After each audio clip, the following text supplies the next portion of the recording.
My favorite quote from Die Hard is when Bruce Willis told the Russians, "You cannot take me. I have too much power." Rankings. This is Locked On Big 12.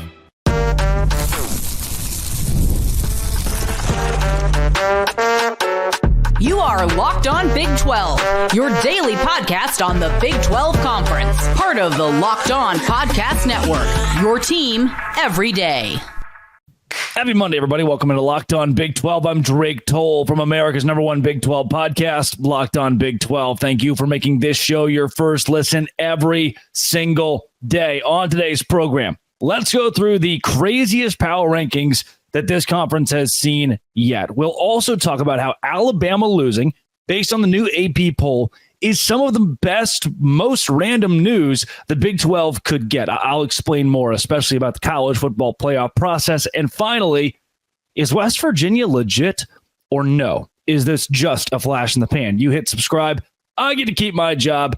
Let's jump into the power rankings at number 1 this week. They're the best team in the Big 12 analytically and the best team when it comes to the eye test. Consistency, whatever word you want to use, whatever superlative you want to give them, Iowa State is at number 1. Rocco Beck, Abu Sama, Jalen Knoll, their ability to not only star on offense and be a very even keel offense, but also run over teams defensively, a la the way they did Baylor on Saturday, keeps Iowa State at 1. Number 2 in the conference, BYU. This isn't a shocker. There is very little movement at the top coming off of a bye week. There's no way to put BYU over Iowa State, and there's nobody else in this league, the AP poll would agree, that should go above BYU right now. I've got the Cougars sitting at number 2 and sitting pretty right there. Jake Retzlaff, Kalani Sitake, they figured something out. Now, coming off of a bye week, playing Arizona at home, you have to defend that number 2 spot, especially against an Arizona team that lost this last week to Texas Tech on their own home turf. For BYU, it's big to keep winning. At 3, Kansas State. Wildcats, again, got a week off. I can't bump you because of a bye week. I can't move you up because of the bye week. Kansas State got to rest up, and now you get a huge matchup against the team that I have 4th in my power rankings. I'm going against the AP poll here and putting Colorado in that 4 spot. What you'll notice, 1 through 4 did not change from last week to this week by virtue of 3 of those 4 having a bye week, and the number 1 team, Iowa State, winning in blowout fashion against Baylor. That Colorado Tech Kansas State game is huge now. One of those 2 teams will be out of playoff contention. You could argue that Kansas State could possibly already be. I mean, if they go 11-1, lose the Big 12 championship, I'm saying at large wise, could they be a playoff team? I don't know. You're going to have to beat Colorado to do so. And we actually get to test, can Colorado beat a Big 12 team? It's on the top half of the Big 12. I do think Colorado is very good. They're at my 4 spot. Are they good enough to contend for a Big 12 championship? We'll learn more this week. At 5, Utah. Yeah, you moved up a spot. I don't know, man. I just still don't know. I really couldn't tell you what I think about Utah right now, depending on who their quarterback is. And Arizona State's a very good football team, 4-1. That's not easy. This week, who's starting at quarterback for Utah? I don't know. You don't know. We may never know. At 6, Texas Tech. Talk about a return to greatness. I said this on yesterday's show. I'll say it again. Forget Washington State. Forget ACU. The jokes that we made, all the, Texas Tech's done. Should they fire Joey McGuire? Is that experiment over? We can put that to rest. They're good now. They're getting votes for the AP poll. And Texas Tech could be a legitimate force in the Big 12 at a bye week this week to let it marinate. They're at 6 in the power rankings. 7, West Virginia. Has Neil Brown figured it out? I'm going to talk more at length and in depth about that later on in this show. But Neil Brown has done something. He's cooking something. I'll keep saying it. He's not the embodiment or perfect example of West Virginia man. I don't look at him and think, oh, wow, what a great mountaineer Neil Brown is. But if you win football games, I'm cool with that. And maybe that sounds weird, but from Bob Huggins to even Dana Holgerson, there were points in their career where you thought that guy just kind of represents West Virginia football. I don't know if Neil Brown's really given you that yet. Goofy Uncle Neil, but he's winning. And I think West Virginia might be very competitive. 8, Arizona State. Another win this week, beating Kansas, coming from behind is the only way that anyone can beat Kansas is to come from behind. Cam Scatterboot, Sam Levitt. Levitt looked really good.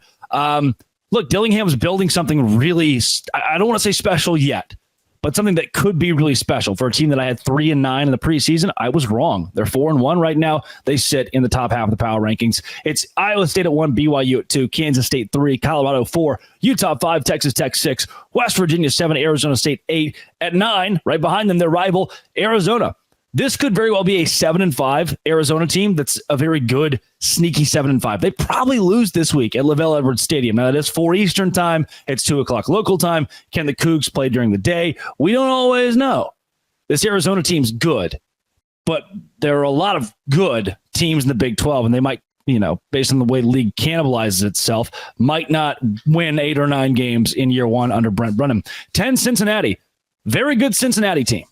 Very dangerous, scary, could beat anybody, will likely beat UCF in Orlando based on how UCF has played recently. Can I put them any higher than 10 right now? No. Because I still don't know if they're a contender. I think that 10 teams probably go to a bowl, and Cincinnati could very well be in that spot. Can I move them up a ton? No. 11, Houston. What? What's Houston doing so high? Their power rankings? These aren't, who would win head-to-head? Oklahoma State or Houston, which honestly, I don't know the answer to that. Welcome to the Big 12. I have been 11 after that win against the momentum. The momentum that Houston has after a road win is more than Oklahoma State. It's more than Baylor. It's more than Kansas. Power rankings, Houston deserves that 11 spot. Are they the 11th best team in the Big 12? Maybe not. Power rankings, though, I'm fine having them there because the rest of this list stinks. Oklahoma State at 12, UCF at 13, TCU at 14, Baylor at 15, Kansas at 16. What's really disappointing, Oklahoma State, Baylor, Kansas, some of these OG Big 12 schools, TCU, who is not an OG, but a longtime member of this conference, they're all being buried by the newcomers. And UCF, who was the best newcomer last year, sits at 13. Their inability to throw the ball, the lack of want at the end of the game. Like I'm begging in the stadium, begging Gus Malzahn to throw the ball down by double digits with 6 minutes to go, with 4 minutes to go, with 2 minutes to go, and he still won't. Offensive line was porous. For TCU, I don't even know at this point. Sonny Dykes is squarely on the hot seat. For Oklahoma State, Mike Gundy's got a lifetime contract, but Gundy gonna Gundy. The second he's supposed to be good, he's not. The second he's supposed to suck, he takes you to the Big 12 championship game, a la last season. TCU, Oklahoma State, UCF, all disappointing. Then there's a different category for Baylor, whose head coach says things like this. This is from Dave Aranda. Zach Smith tweets this. All of our boys are trying to win. They're trying to do good. They're trying to achieve. But there's a level of detail. There's a level of professionalism that has to be developed. Hang on to that. This league demands it. Until we get it, unfortunately, it's probably going to be stuff like this. He's just saying, oh, yeah, this is going to keep happening unless we are developed into professionals. Yeah. This is not acceptable, he says, and we have to be able to demand it as coaches to get that next level. Guess whose job it is to develop players? Yeah, you know how players develop professionalism? Through coaching. Look up the definition of the word coaching. And you're not doing it. Oh, the recruiting class is great, huh? Too bad no one's going to develop them. Players got to develop themselves into professionals, I guess. Or we as the coaches have to demand it. Did you not demand it last week? 2 weeks ago? 3 weeks ago? Were we just learning that in the Dave Aranda experiment? Good job, head coach, head skip. 16, Kansas. Inability to close out games. 5 straight weeks. They've given up a lead. 5 straight weeks.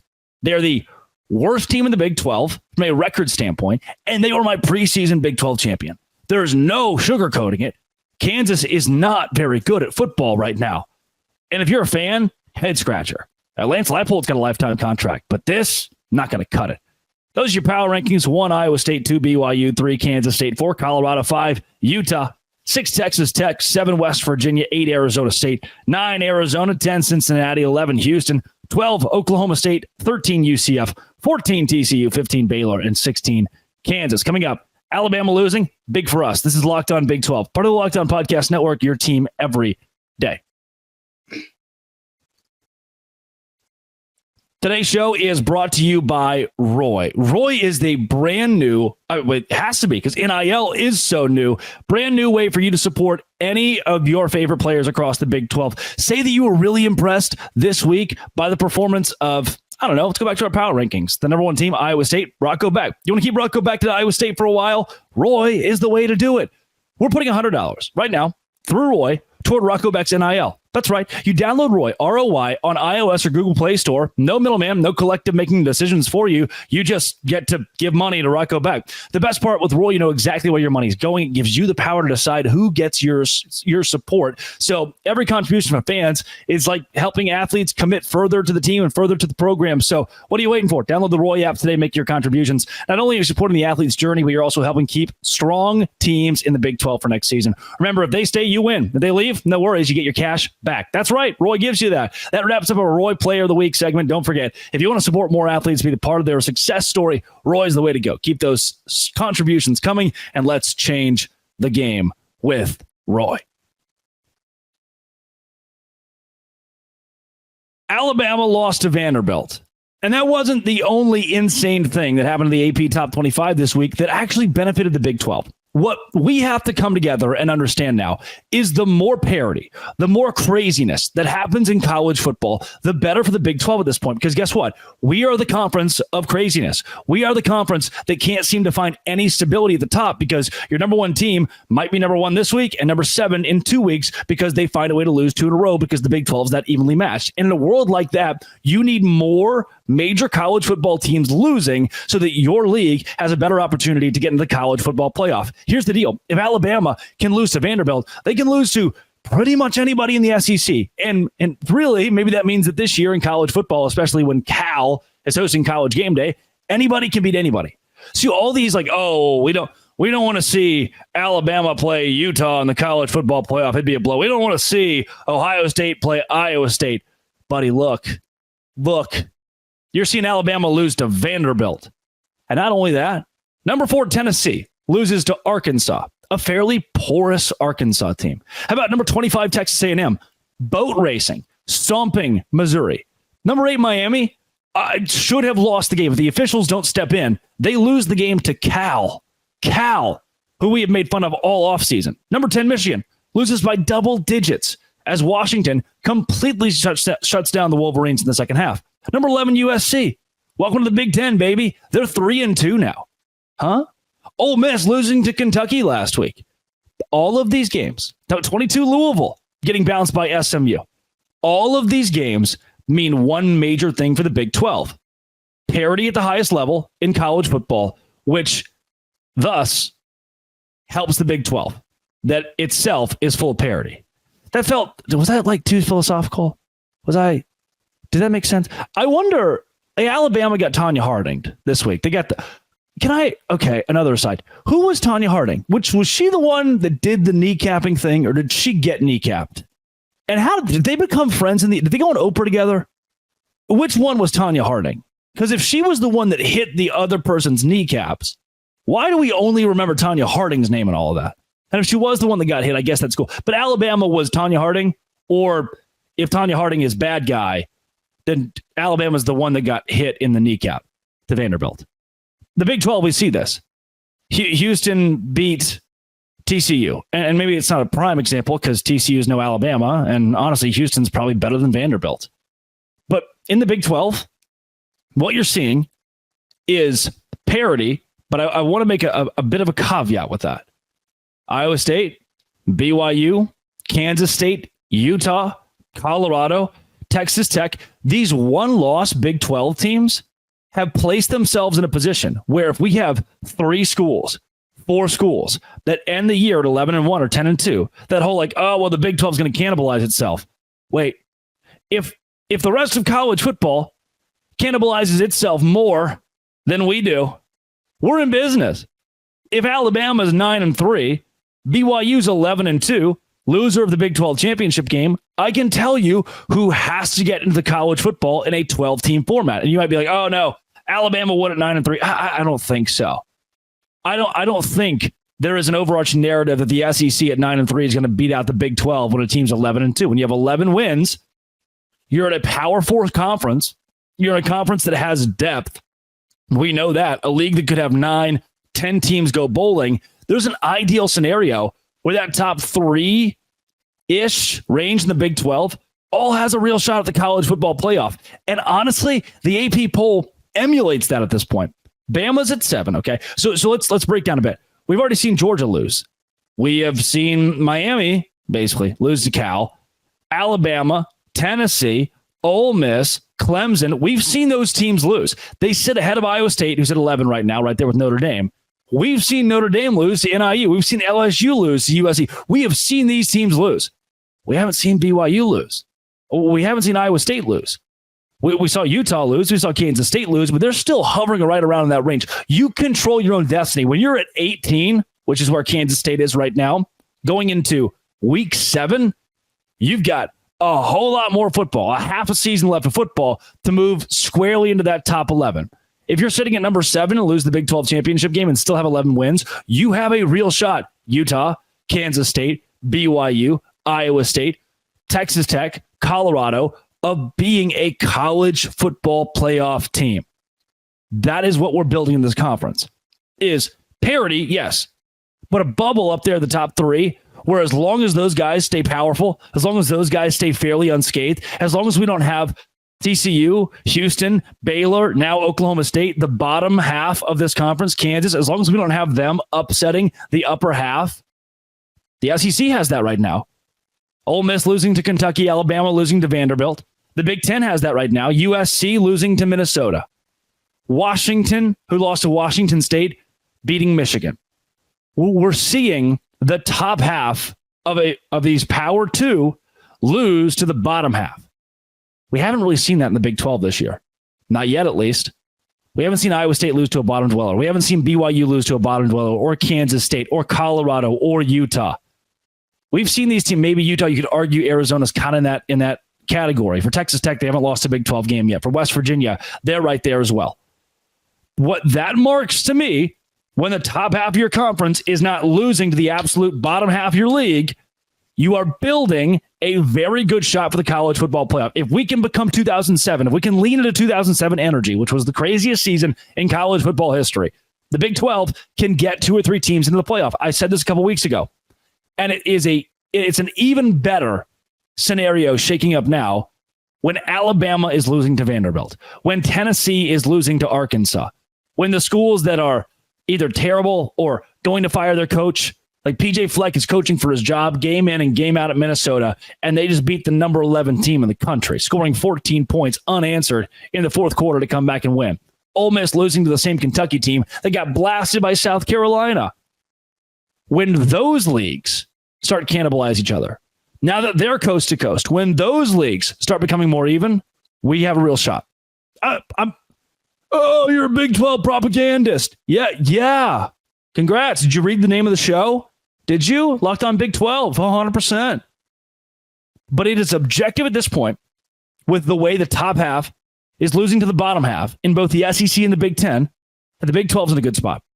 Because our top half, they're not doing that. They're not messing around yet. Yet. Keyword yet. Because we keep saying anybody can beat anybody. Maybe. But kind of the way this league shakes out right now, shoot. I got a lot of teams there at the top that still are unscathed. A lot of teams there at the top still look pretty good. I know Kansas State lost. Yeah, to the second best team in the Big 12. And it wasn't a fluke, but you play that game 10 times. Kansas State's at least more competitive, if not in the driver's seat winning in half of them. BYU fans would agree with that. Play that game 10 times. Kansas State wins 5. That's a good thing. We're not losing to chumps. Baylor's a chump right now. Kansas, they're a chump. TCU, UCF. Luckily, those schools aren't pulling upsets against the biggest teams in the Big 12. And we need to keep that going. Be Santa Claus. Coming up, West Virginia, good or no? On Locked On Big 12, part of the Locked On Podcast Network, your team every day. Today's unbelievably passionate rants about the Big 12 are brought to you by FanDuel. FanDuel is where I go to say, I think Texas Tech, Quinn says, I think Texas Tech is going to win against Arizona on the road. I gave FanDuel $100. FanDuel said, bet. And then they gave me $190 because that's exactly what happened. I took the Texas Tech money line, ching, cash. NFL fans can start the season with a big return on FanDuel, America's #1 sportsbook. So when you get a hunch in the middle of a game, you can check out the latest stats, view live play-by-play, and so much more on the same page where you place your bets. You'll get started with $200 in bonus bets guaranteed when you place your first $5 bet. FanDuel.com. Get $200 in bonus bets guaranteed when you place your first $5 bet. It is America's #1 sportsbook, and it's FanDuel.com. Visit FanDuel today. Is West Virginia a contender to win the Big 12 championship? And moreover, a contender to go to the college football playoff based on their standing in the Big 12 and an opportunity to play in Arlington later this season. What I will show you if you're watching on YouTube is the graphic of where I had West Virginia predicted preseason. I had them beating Penn State, Albany, Pittsburgh, losing to Kansas, winning at Oklahoma State. I don't know how on God's earth. Am I a good analyst? Uh-oh. I had West Virginia winning at Oklahoma State preseason. Many are saying. Also had them winning at home against Iowa State. I have them winning against Kansas State. Again, this is my preseason prediction. Then losing at Arizona, losing at Cincinnati, which seems reasonable since he's good. Beating Baylor, beating UCF, and then losing at Texas Tech. Where West Virginia does sit instead is undefeated in Big 12 play. They lost to Pitt. They lost to Penn State, but they just beat Oklahoma State on the road. They severed Kansas a couple weeks ago. And now going into a game against Iowa State that is massive, what I can tell you about West Virginia is they control their own destiny for the college football playoff as an undefeated team in the Big 12. And they look completely different than they did in that Pitt game. And you know what? That Pitt game doesn't matter at all now. It doesn't. It's a Fugazi. It went away. Oh, yeah, well, that Penn State game, they showed they can't compete at the highest level. No, doesn't matter.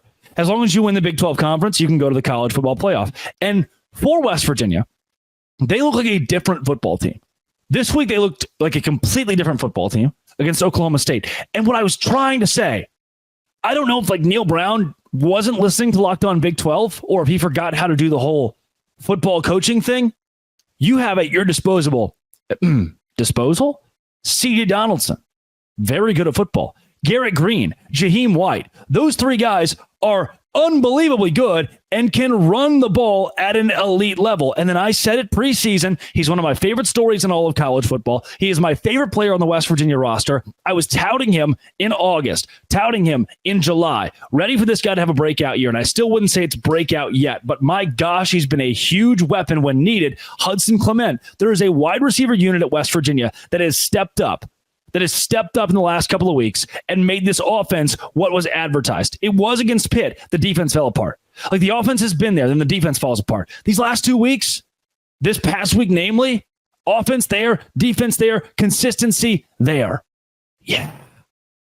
Hey, let's get a little funky and throw Nico Marchiel in there. Boom. Jaheim White. Boom. Garrett Green. Boom. And then the defense, which has been a unit that was so porous analytically. The metrics were not good, both in the early non-conference slate and especially preseason on paper. West Virginia was not good defensively. Now they're better. Great? No. Better. 47th in the country, EPA rush. 47th in the nation. Against the EPA drop back, a la pass, 123rd.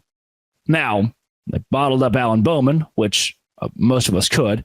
And still, I'm worried about the defense. You should be too. I know they were a lot better this past week, but they're 94th in the nation and allowing third and fourth down success. That's not very good. The offense, though, 21st in the country in efficiency in the passing game. 70th in the rushing game is not great, but that's improving. They're becoming more consistent. And that's kind of the double-edged sword of this, is what I see of West Virginia, the eye test, watching these games, they're a very good team. What I'm not getting yet, what they're not producing yet, are the metrics, the percentages, the eye test. Sure, the actual hey, if we're going to break down how good of a football team this is, that's where it gets a little tough. They're projected to lose 34-21 against Iowa State this week, mostly because Iowa State has one of the most balanced offenses in the entire country, and certainly one of the best defenses overall in the nation. Let's do that. Let's play that game. If you lose to Iowa State, which West Virginia is projected to do so, moving forward past that, Kansas State's not easy. I mean, luckily both these games are at home, and you're playing at night, and the metrics that you get don't really factor in the, whole, hey, West Virginia at a home game at night is an insane place to play. That will have an effect on the Iowa State game, and the fans should show out in full force for West Virginia, as I'm sure they will. You got Iowa State, they're a top 15 team. Kansas State's a top 20 team. We've seen Arizona beat Utah.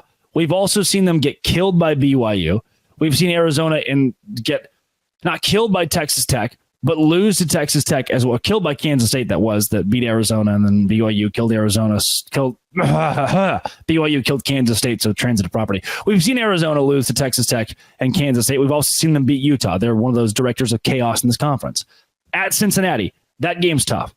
Baylor at home, UCF at home. Both very winnable. You should win both. Texas Tech on the road. That's a much improved Texas Tech team. There is a world, because of the way the home slate stretches out for you. Iowa State, at least it's a home game. Kansas State, at least it's a home game. Those are both now winnable because they're in Mountaineer country. You get them in Morgantown. Arizona on the road, that's winnable. Cincinnati is winnable. Baylor, UCF, you should win. And Texas Tech's not off the table because of the Big 12's parity. With you at an undefeated 2-0 record, after the way you played against Oklahoma State, you replicate that performance, and West Virginia, at the very least, has a shot. Can I definitively say, I trust West Virginia moving forward? I trust Neil Brown that this team will be a contender in the Big 12. Not yet. Can it? Yes. Are the numbers there right now? No. If you continue to rely on the two-headed monster of Jaheim White and CJ Donaldson, make it a three-headed monster if you want with the legs of Garrett Green. If you rely on those things, give it out to Hudson Clement. The defense plays the way it did against Oklahoma State, which, if not for that garbage time touchdown, I'm calling it garbage time, the game was over. If not for that, you have held Oklahoma State's starting quarterback, starting offense to one touchdown and held Ollie Gordon in check and held their rushing attack to like 30 total yards the entire game. That level of defense combined with the balance of offense, West Virginia, it's not just, oh yeah, we could win the rest of the way. You should win at home.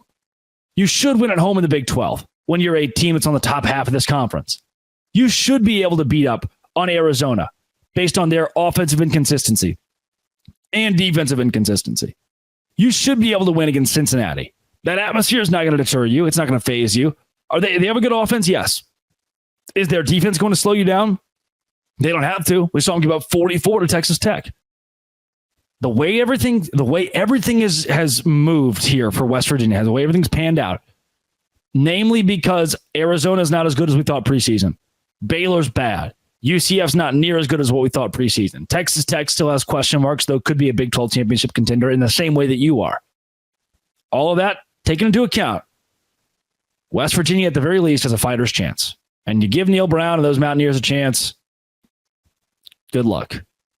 Because they can win. They can do the win thing. Coming up tomorrow, I'm going to talk a lot about, the Big 12. This has been and always will be Locked On. Thanks for making it your first listen every single day. Dose Grande.